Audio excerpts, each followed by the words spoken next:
Hentikan spekulasi, hapuskan berita yang tidak pasti, tak pasti, jangan kongsi. Assalamualaikum, salam sejahtera dan salam keluarga Malaysia. Bertemu lagi kita dalam Pastikan Sahih, edisi Isnin 1 Ogos 2022. Melangkah ke bulan kebangsaan, ayuh keluarga Malaysia kita kibar jalur gemilang dan menghayati 5 prinsip rukun negara agar kita teguh bersama. Kita mulakan dengan segmen Sahih.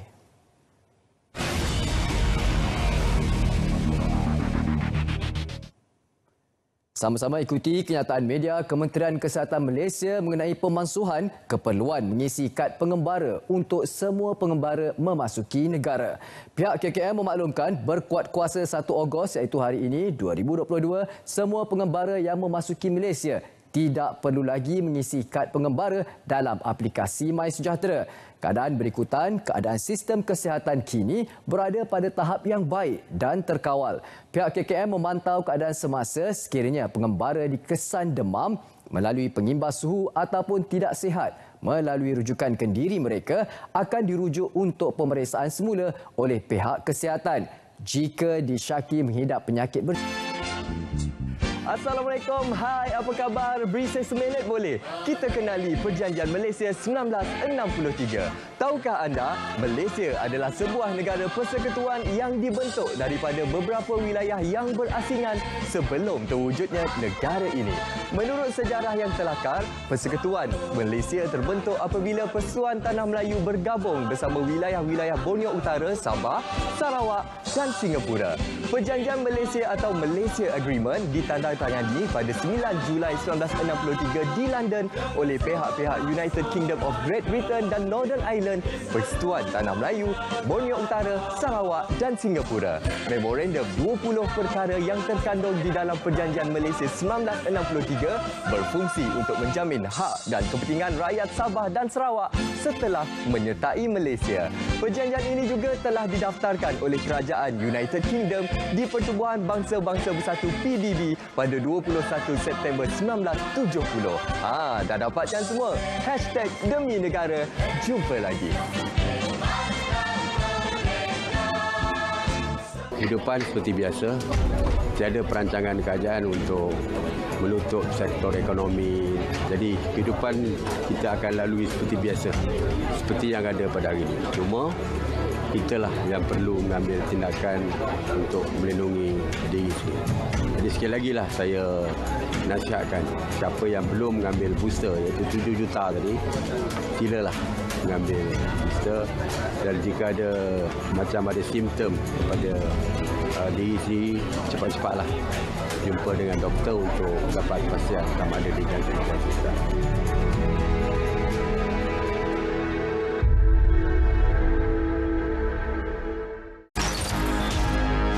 Pelaksanaan program jualan lebih murah ataupun jualan murah keluarga Malaysia sudah hampir dimutamatkan konsepnya. Jumlah kawasan ditambah lagi, sekarang ini menjadi 639 yang akan berjalan serentak bermula pertengahan bulan Ogos sehinggalah ke akhir tahun.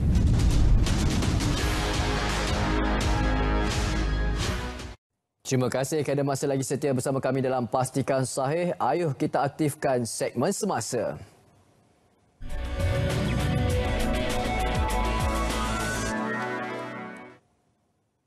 Dana sebanyak RM1 juta diperuntukkan kepada Persekutuan Silat Kebangsaan Malaysia iaitu Pesaka. Dana ini adalah sebagai tanda menghargai anak-anak silat selain membantu Pesaka mengembangkan seni silat di persada dunia. Fahamkan, terdapat persatuan silat yang menerima pendaftaran lebih 40 pelajar baru berbanding hanya 4 atau 5 orang pelajar dalam tempoh setahun sebelum ini. Ini jelas menunjukkan pengaruh silat yang memaparkan semangat juang yang tinggi, pembawaan watak persilatan dan adab orang Melayu, memberi impak kepada seluruh keluarga Malaysia untuk mengenalinya secara mendalam. Bagi menghargai sumbangan yang diberikan oleh anak-anak silat serta bagi membantu Pesaka mengembangkan seni silat di persada dunia, pada malam ini dengan sukacitanya saya mengumumkan dana sebanyak RM1 juta kepada pesaka. Kementerian Pertanian dan Industri Makanan MAFI akan menandatangani 9 memorandum persefahaman iaitu MOU bersama pemain industri pameran pertanian iaitu Hortikultur dan Pelancongan Agro Malaysia MAHA 2022. MOU tersebut melibatkan pelaburan lebih daripada RM4 bilion. Sambutan daripada pemain industri tempatan amat menggalakkan dan ia pasti merupakan satu expo yang dinanti-nantikan oleh keluarga Malaysia. MOU besar akan ditandatangani bersama dengan pemain industri domestik dan juga teknologi daripada luar. Jadi kesemua ini akan berlaku dalam sepanjang 11 hari MAHA dianjurkan pada kali ini. Kehadiran pengunjung melebihi daripada MAHA-MAHA sebelum ini. Jadi kami di MAFI melihat touch-up terakhir oleh pengusaha dan juga semua yang mengambil bahagian dalam 1,500 booth pameran sedang dilaksanakan oleh mereka. Dan tentu sekali after 4 hari ini kita akan melihat pameran ini dalam keadaan yang lengkap dan sedia untuk dikunjungi oleh para pelanggan dan pengunjung. Ahli Dewan Negara Senator Datuk Seri Tengku Zafrul Abdul Aziz dilantik sebagai Bendahari Barisan Nasional BN Selangor yang baharu pada Ahad lalu. Pengerusi Barisan Nasional Selangor Tan Sri Noh Omar yang mengumumkan perkara itu berkata, Datuk Seri Jamal Mat Yusof pula dilantik sebagai Ketua Komunikasi Barisan Nasional Selangor. Menurutnya, rombakan kecil Barisan Kepimpinan Barisan Nasional Selangor itu dibuat sebagai persediaan BN Selangor untuk menghadapi PRU ke-15 tidak lama lagi. Pelantikan itu juga diharap dapat memberi semangat baharu buat Barisan Nasional Selangor untuk kembali bangkit daripada kekalahan mereka pada PRU 14 yang lalu. Jabatan Penyiaran Malaysia akan terus memperkasa seni warisan budaya yang ada di negara ini. 3 platform utama RTM iaitu televisyen, radio dan media digital interaktif digunakan sebagai saluran medium penyampaian program bertemakan seni warisan budaya dan dilihat sebagai kaedah yang efektif. Tujuan utamanya RTM ingin memertabatkan kembali warisan negara kita ini supaya tidak hilang ditelan di zaman. Kalau RTM tidak mengetengahkan program-program seperti ini, saya yakin dan percaya program ini lama kelamaan dia akan hilang dan generasi baru mungkin tidak dapat mengenali lagi apakah itu bongai. Contoh dalam Negeri Sembilan ini bongai. Kementerian Perusahaan Peladangan dan Komoditi KPPK merancang memohon lebih banyak peruntukan di bawah bajet 2023 menyokong misi pemeliharaan alam sekitar. Hasrat tersebut selaras komitmen Malaysia merealisasikan sasaran yang ditetapkan menerusi Matlamat Pembangunan Mampan SDG Pertubuhan Bangsa-Bangsa Bersatu PBB.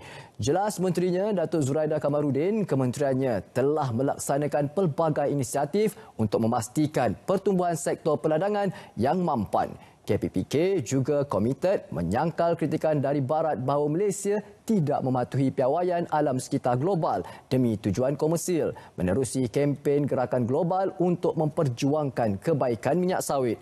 Menerusi Yayasan Pemeliharaan Hijau Minyak Sawit Malaysia juga, usaha dilakukan termasuk pembangunan santuari hidupan liar gajah Borneo untuk menangani konflik manusia gajah. Kementerian Pembangunan Wanita, Keluarga dan Masyarakat KPWKM menerusi Jabatan Kebajikan Masyarakat JKM terus berusaha dalam memastikan pesalah-pesalah di bawah Perintah Khidmat Masyarakat PKM tidak lagi mengulangi kesalahan jenayah lampau. Untuk itu, program ilmu dan bakti diwujudkan bagi membina dan mengukuhkan jati diri para pelatih. Dengan program ini kita mengharapkan anak-anak ini terutama pesalah muda yang saya kira mungkin mereka tersilap, tergelincir dalam usia yang belum matang. Mereka mungkin terpengaruh dengan persekitaran dan sebagainya. Jadi kita harapkan supaya hasil daripada program-program di bawah khidmat masyarakat ilmu bakti ini akan memberi satu semangat baru untuk mereka berubah dan jangan ulangi kesilapan-kesilapan lalu. Suruhanjaya Tenaga ST dan Tenaga Nasional Berhad TNB masih menjalankan siasatan berhubung gangguan bekalan elektrik di beberapa negeri di Semenanjung Malaysia berlaku pada 27 Julai lalu. Siasatan turut meneliti sama ada insiden mematuhi standard prestasi perkhidmatan GSL TNB atau sebaliknya. Ia seterusnya akan menjadi asas penentuan sama ada pelanggan terlibat layak diberi rebat atau tidak. TNB punya standard macam claim lah. Dia ada kalau sekiranya peniaga-peniaga tu mempunyai gangguan beberapa lama, dia boleh menuntut rebate kepada bil elektrik tu. Adalah saya akan bentang hari Khamis ni dalam parlimen. Tanggungjawab konservasi harimau Malaya perlu dimainkan semua pihak dalam memastikan kelangsungan hidupan liar tersebut. Krisis kepupusan spesies itu kini berada pada tahap membimbangkan apabila dianggarkan kurang daripada 150 ekor yang hidup dan kini berada di habitat semula jadi. Spesies terancam itu juga dijangka pupus dalam tempoh 5 hingga 10 tahun akan datang sekiranya tiada tindakan diambil. Kempen kesedaran ini akan membantu kita lah supaya mengekalkan ekologi sistem, spesies kehidupan dan juga dipanggil apa ni, supaya proses pemeliharaan spesies harimau dapat dijaga dengan baik. Kerjasama dan persefahaman amat penting khususnya dalam menyalurkan sebarang maklumat. Justeru semua ketua polis negeri dan ketua polis daerah memberi kerjasama kepada pihak media bagi mengelak sebarang kekeliruan maklumat dan salah faham dalam kalangan masyarakat. Ini bagi membolehkan semua ketua polis iaitu negeri dan daerah memainkan peranan membantu pihak media. Tidak dapat dinafikan. Polis Diraja Malaysia adalah satu agensi yang sentiasa menguruskan hal ehwal orang ramai. Jadi tentu sekali ia akan membangkitkan secara langsung para pengamal media untuk melaporkan apa juga perkara-perkara yang menarik perhatian yang berlaku di sekitar kehidupan bermasyarakat kita pada hari ini. Oleh demikian, memang tidak dapat dinafi dan dielak bahawa PDRM sebagai salah satu agensi kerajaan tentu sekali perlu mempunyai hubungan yang baik dengan tuan-tuan para pengamal media. Semua ketua masyarakat Cina di Johor diharap dapat bersama-sama berusaha menjayakan hasrat kerajaan negeri menjadikan Johor sebuah negeri maju menjelang 2030. Menteri Besar Dato' On Hafiz Ghazi berkata jawatan itu merupakan amanah daripada rakyat. Sebagai ketua masyarakat Cina, mereka juga menjadi ejen penghubung antara rakyat dengan kerajaan negeri, terutama dalam menyelesaikan isu-isu rakyat. Seramai 120 ketua masyarakat Cina menerima watikah pelantikan. Proses pemilihan melalui beberapa peringkat termasuk temuduga bagi memastikan mereka yang dilantik benar-benar bekerja untuk rakyat dengan mendengar dan menyelesaikan masalah-masalah diadukan.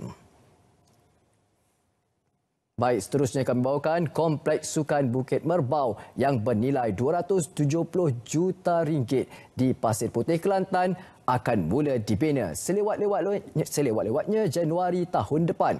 Ia bakal menjadi lokasi utama pertandingan bagi Tamasya Sukan Malaysia SUKMA ke-22 pada 2026. Pengerusi Jawatankuasa Pembangunan Belia, Sukan dan Badan Bukan Kerajaan NGO Negeri, Wan Roslan Wahhamad berkata, ini kali pertama Kelantan menjadi tuan rumah dan pihaknya menyambut baik hasrat Kementerian Belia dan Sukan KBS untuk membina prasarana sukan di negeri itu. Kompleks sukan di kawasan seluas 66.4 hektar merangkumi stadium tertutup, padang hoki, tenis dan padang sintetik itu sebagai persediaan Kelantan sebagai tuan rumah SUKMA 2026. Tiga rakan karib maut selepas motosikal dinaiki mereka bertembung dengan sebuah kereta yang dipercayai gagal memotong sebuah kenderaan lain di kilometer 80 Jalan Jeragau, Jabur di Bukit Besi. Ketua Polis Daerah Dungun, Superintendent Baharudin Abdullah berkata, mangsa kesemuanya berusia 14 tahun maut di tempat kejadian akibat kecederaan parah di kepala. Polis menerima maklumat mengenai kemalangan tersebut pada pukul 9.25 malam. Dan siasatan awal mendapati kemalangan berlaku setelah sebuah peroton suara dari arah Jabur menghala ke Jerangau masuk ke laluan bertentangan untuk memotong sebuah kenderaan lain. Namun telah bertembung dengan motosikal yang dinaiki ketiga-tiga mangsa. Akibat kemalangan tersebut, penunggang iaitu Muhammad Faris Haikal dan dua lagi rakannya yang membonceng motosikal berkenaan maut di tempat kejadian. Mereka difahamkan dalam perjalanan untuk ke kedai makan. Salam takziah buat seluruh keluarga mangsa. Baik keluarga Malaysia, seperti biasa kami ingin war-warkan kepada anda untuk ikuti media sosial rasmi kami seperti di Facebook, Instagram, Twitter dan juga YouTube untuk mendapatkan sumber berita yang sahih. Manakala untuk memastikan sama ada berita yang anda terima melalui media sosial benar ataupun tidak, anda boleh terus salurkan ke portal sebenarnya.my. Dan ayuh keluarga Malaysia, bersempena dengan Bulan Kebangsaan, kita kibar jalur gemilang. Pelaksanaan program jualan lebih murah ataupun jualan murah keluarga Malaysia sudah hampir dimutamatkan konsepnya. Jumlah kawasan ditambah lagi, sekarang ini menjadi 639 yang akan berjalan serentak bermula pertengahan bulan Ogos sehinggalah ke akhir tahun.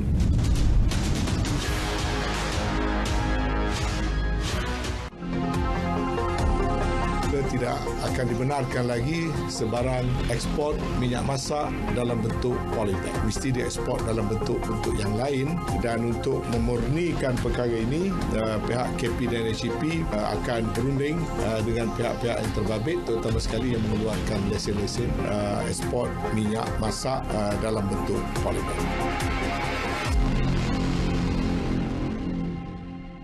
Pengecualian duty stamp ke atas surat cara pindah milik dan perjanjian pinjaman bagi pembelian rumah pertama secara peringkat atau tier harga rumah, iaitu bagi rumah berharga RM500,000 dan ke bawah.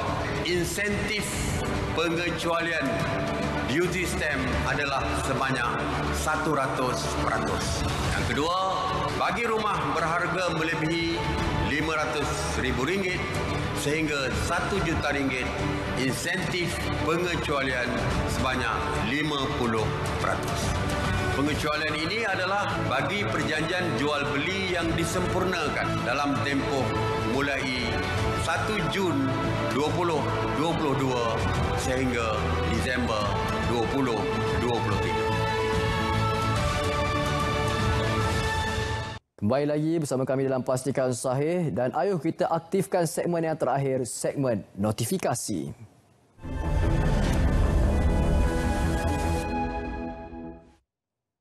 Baik, seperti biasa di segmen yang terakhir, segmen notifikasi, kami akan kongsikan perkongsian yang perlu kami war-warkan untuk anda ikuti. Ayuh kita mulakan dengan bicara naratif untuk anda saksikan pada malam ini dengan tajuk yang dibawa, Miskin Bandar Kerajaan Membantu.